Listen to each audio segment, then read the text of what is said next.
L'entreprise d'agroalimentaire Dinan est la plus grosse multinationale productrice d'huile de palme du Honduras. Son fondateur, Miguel Facuse Barrom, décédé l'an dernier, est classé parmi les plus grosses fortunes mondiales.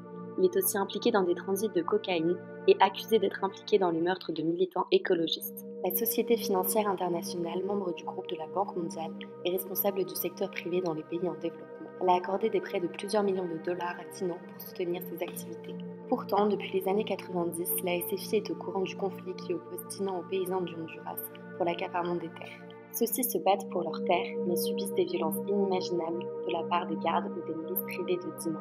Depuis 2009, une centaine de paysans ont été chassés, torturés et même assassinés. La SFI, censée promouvoir le développement, a donc financé une telle entreprise en ayant connaissance de ses actions. Un procès est actuellement en cours aux États-Unis, opposant la SFI aux familles des victimes. Jonathan Kaufman, avocat des victimes, témoigne.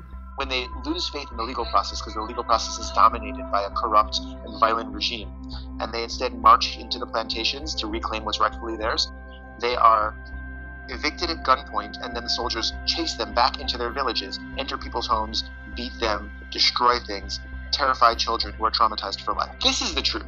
This is the reality. And it's that reality hasn't changed at all. I've been to the village of Panama.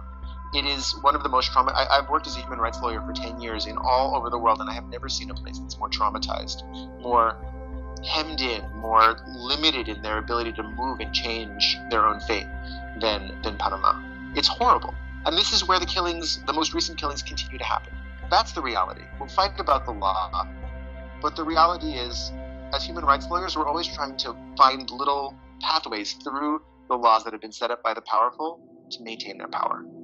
En raison de son statut d'organisation internationale, la Banque mondiale et donc la SFI disposent d'une immunité juridique. Selon les juges de Washington, elle est donc totalement intouchable, malgré que les meurtres au Honduras perdurent. Has agreed with the courts in previous decisions in the District of Columbia to say that the IFC always has immunity. The only time that it doesn't have immunity from a lawsuit is if it accepts the lawsuit of its own free will. And they don't care what kind of crime it is. Selon certains juges, la SFI devrait donc être jugée comme une organisation commerciale et non comme une organisation internationale œuvrant pour le développement.